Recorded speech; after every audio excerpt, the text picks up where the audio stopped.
श्रीराम समर्थ. माझे मीपण हेच दुःखाला कारण. भीती न बाळगावी चित्ती, रक्षण करणारा आहे रघुपती. भीती न बाळगावी कशाची काही, राम रक्षिता आहे हे हृदय जाणून राहे. सर्वस्वी झाल्यास रामाचे, राम उभा राहिला तेथे, काळजीचे कारण नवरेसाचे. राम म्हणावा दाता खरा, न द्यावा भीती काळजीला थारा. काळजी करू नये, प्रयत्न सोडू नये, कोणत्याही कारणाने रामास विसरू नये. म्हणावा प्रपंच रामाचा झाला, मनाने परमात्म्याचे होणे हा उपाय भला. तेथे ठाव नाही काळजीला, तळमळीला. देहाशी ठेवता माझे मीपण, तेच होते दुःखाला अधिष्ठान. आजवर जे जे काही केले ते ते मीपणाने झाले. जे जे मीपणाने केले ते ते दुःखाला कारण झाले.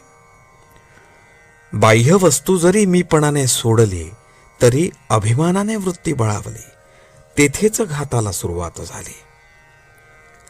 आग्रह आणि हट्टीपणा हेच अभिमानाचे लक्षण. कर्तेपणाचा अभिमान हाच दुःखाला कारण जाणं.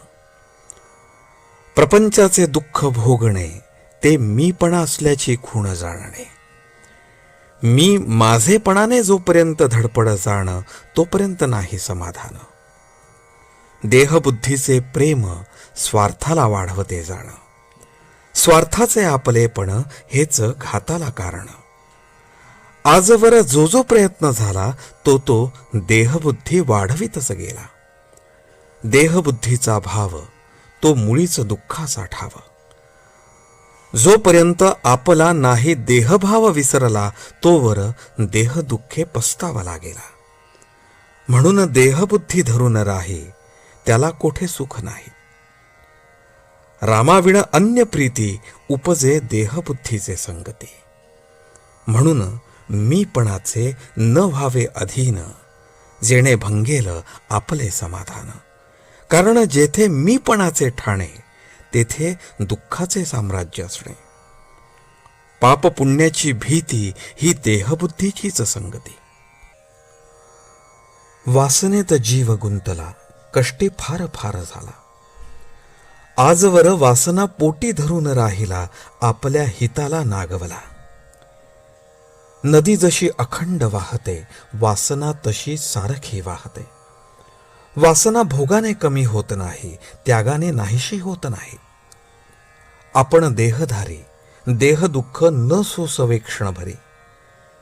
ज्याला म्हणावे मी माझे, त्यावर माझी सत्ता न गाजे. माझे इच्छेने माझे मलाच ठेवता येत नाही. जगाने माझे इच्छेने वागावे, हे म्हणणे खरे नाही.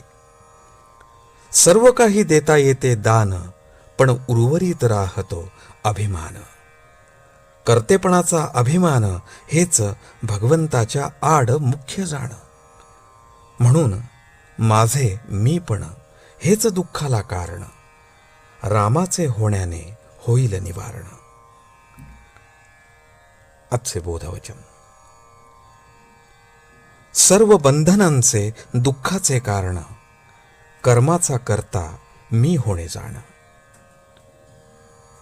जानकी जीवन स्मरण. जय जय राम.